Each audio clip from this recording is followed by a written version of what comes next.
friends, welcome to Simis Nadan kitchen. ഇന്ന് ഞാൻ ഉണ്ടാക്കാൻ പോകുന്നത് പയ്യോളി ചിക്കൻ ഫ്രൈ ആണ്. ദാ ഇതുപോലെയാണ് ഇരിക്കുന്നത്. ഇത് നല്ല ടേസ്റ്റ് ആട്ടോ കഴിക്കാനായിട്ട്. ഇതിന് ഞാൻ ചെറുതായിട്ട് എന്റേതായ രീതിയിൽ ഒരു മാറ്റമൊക്കെ വരുത്തിയിട്ടുണ്ട് ട്ടോ. ചിക്കൻ ഫ്രൈ ചെയ്യുമ്പോൾ മസാല കരിഞ്ഞു പോകാത്ത രീതിയിലാണ് ഞാൻ ഈ ഫ്രൈ ചെയ്തെടുത്തിരിക്കുന്നത് ട്ടോ. അതിന്റെ ടിപ്സ് ഒക്കെ ഞാൻ ചെയ്യുന്ന സമയത്ത് പറഞ്ഞു തരുന്നുണ്ട് ട്ടോ. അപ്പോൾ ഇത് എങ്ങനെയാണ് ഉണ്ടാക്കുന്നത് നോക്കാം.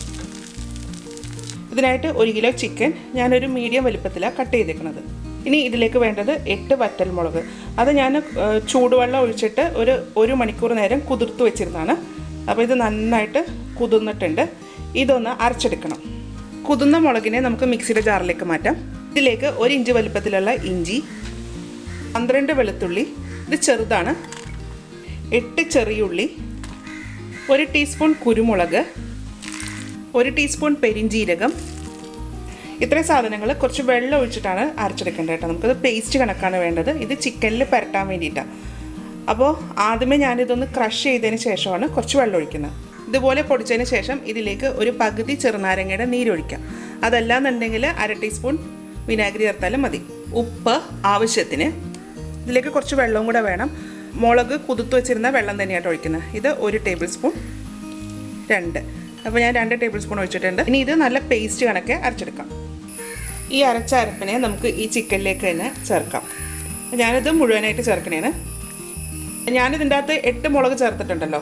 അപ്പോൾ എരിവ് അത്രയും വേണ്ടാന്നുണ്ടെങ്കിൽ കുറയ്ക്കുകയോ അല്ലെങ്കിൽ കൂട്ടണം എന്നുണ്ടെങ്കിൽ അതനുസരിച്ചിട്ട് മുളക് കൂട്ടുകയും ചെയ്യാം കേട്ടോ. അപ്പോൾ എരിവൊക്കെ ഓരോരുത്തരുടെ ഇഷ്ടം അനുസരിച്ചിട്ടാണ്.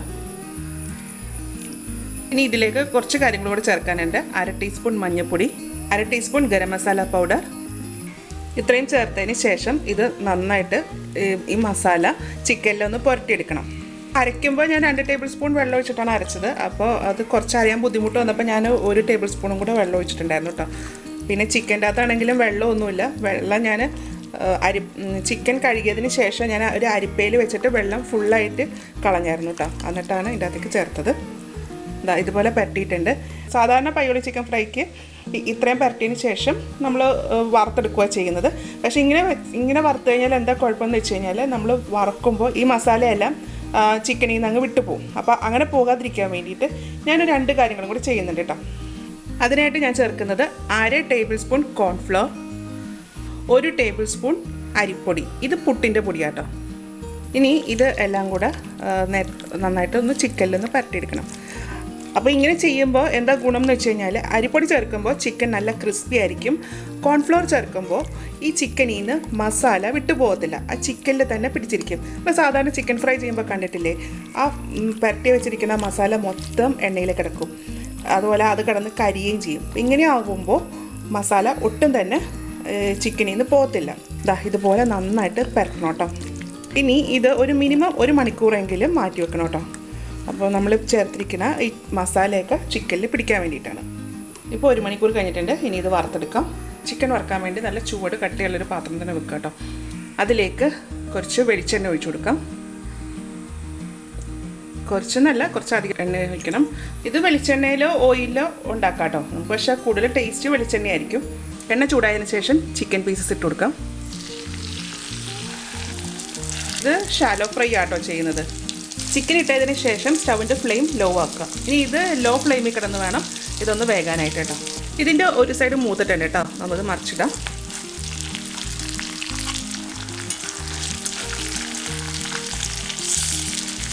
അല്ല, ഇതിൻ്റെ അകത്ത് കണ്ടോ മസാലയൊന്നും വിട്ടു പോയിട്ടില്ല. അതേ തന്നെയുണ്ട് കേട്ടോ. നമ്മൾ ആ കോൺഫ്ലവർ ചേർത്തിട്ടില്ല എന്നുണ്ടെങ്കിൽ ഇത് ഈ ചീൻചട്ടിയിലോട്ട് ഒട്ടിപ്പിടിക്കും. ചിക്കൻ്റെ 2 വശവും മൂത്തിട്ടുണ്ട്. ഇതിലേക്ക് കുറച്ച് കറിവേപ്പില ഇട്ട് കൊടുക്കാം.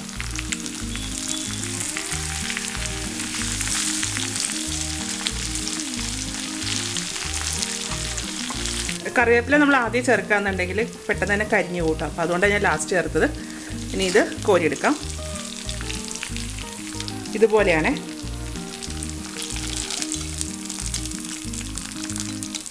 ഇതുപോലെ എല്ലാ ചിക്കനും ഒന്ന് വറുത്തെടുക്കാം. ചിക്കൻ എല്ലാം ഫ്രൈ ചെയ്തെടുത്തിട്ടുണ്ട്. ഇനി വേണ്ടത് ചിക്കൻ മസാല പരട്ടി വെച്ച സെയിം പാത്രം തന്നെ എടുക്കുക. അതിലേക്ക് 1/2 കപ്പ് തേങ്ങ ഇത് ചേർത്തതിന് ശേഷം ഈ മസാലയിലേക്ക് ഈ തേങ്ങ ഒന്ന് നന്നായിട്ടൊന്ന് പരട്ടി കൊടുക്കാം. ഇതുപോലെ.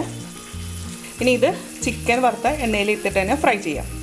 ചിക്കൻ വറുത്ത എണ്ണയാണ്. അപ്പോൾ ഇതൊരു 2 ടേബിൾ സ്പൂണൊക്കെ ഉണ്ടാവുള്ളൂ. അധികം എണ്ണ ഉണ്ടെന്നുണ്ടെങ്കിൽ മാറ്റാം കേട്ടോ. ഇതിലേക്ക് ഞാനൊരു 3 പച്ചമുളകാണ്, ഇത് 4ആയിട്ട് കീറിയതാണ്, അത് ഇട്ട് കൊടുക്കാം. ഇത് കുറച്ച് വലിപ്പമുള്ള പച്ചമുളകായതുകൊണ്ടാണ് കേട്ടോ 4ആയിട്ട് കീറിയേക്കുന്നത്. വണ്ണം കുറഞ്ഞ മുളകാണെന്നുണ്ടെങ്കിൽ 2ആയിട്ട് കീറി വെച്ചാൽ മതി. അത് ഇതിലേക്ക് ഇട്ട് കൊടുക്കാം. ഇതൊന്ന് എണ്ണയിൽ ഫ്രൈ ചെയ്തെടുക്കണം.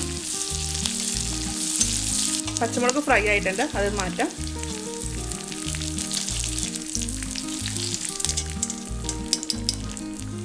തേങ്ങ ഫ്രൈ ചെയ്യാം.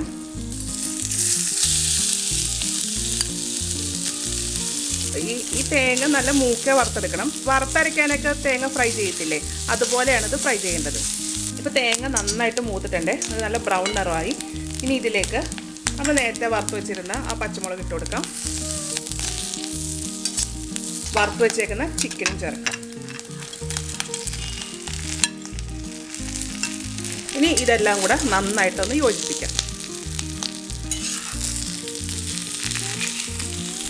നല്ല മണം തന്നെ. ആ തേങ്ങ വറുത്ത് ചേർക്കുമ്പോൾ ഒരു പ്രത്യേക ഒരു മണവും ഒരു ടേസ്റ്റും കൂടി ആട്ടോ ഇതിന്. അപ്പോൾ നമ്മുടെ പയ്യോളി ചിക്കൻ ഫ്രൈ റെഡി ആയിട്ടുണ്ട് കേട്ടോ. ഇനി ഇതൊരു പ്ലേറ്റിലേക്ക് മാറ്റാം. ഇത് ചോറിൻ്റെ കൂടെയും സ്റ്റാർട്ടറായിട്ടും അപ്പിറ്റൈസറായിട്ടൊക്കെ കഴിക്കാനായിട്ട് നല്ലൊരു ഫ്രൈ ആട്ടോ. അപ്പോൾ ഇതുപോലെ ഒന്ന് എല്ലാവരും ഒന്ന് ഉണ്ടാക്കി നോക്കുക. ഉണ്ടാക്കി നോക്കിയിട്ട് ഇതിൻ്റെ അഭിപ്രായം എൻ്റെ കമൻറ്റ് ബോക്സിലിടുക. എൻ്റെ ചാനൽ ആദ്യമായിട്ടാണ് കാണുന്നതെങ്കിൽ സബ്സ്ക്രൈബ് ചെയ്യുക. വീഡിയോ ഇഷ്ടമായെന്നുണ്ടെങ്കിൽ ലൈക്ക് ചെയ്യുക, ഷെയർ ചെയ്യുക. അപ്പോൾ ഇനി അടുത്ത ദിവസം അടുത്ത റെസിപ്പി ആയിട്ട് കാണാം. Thank you.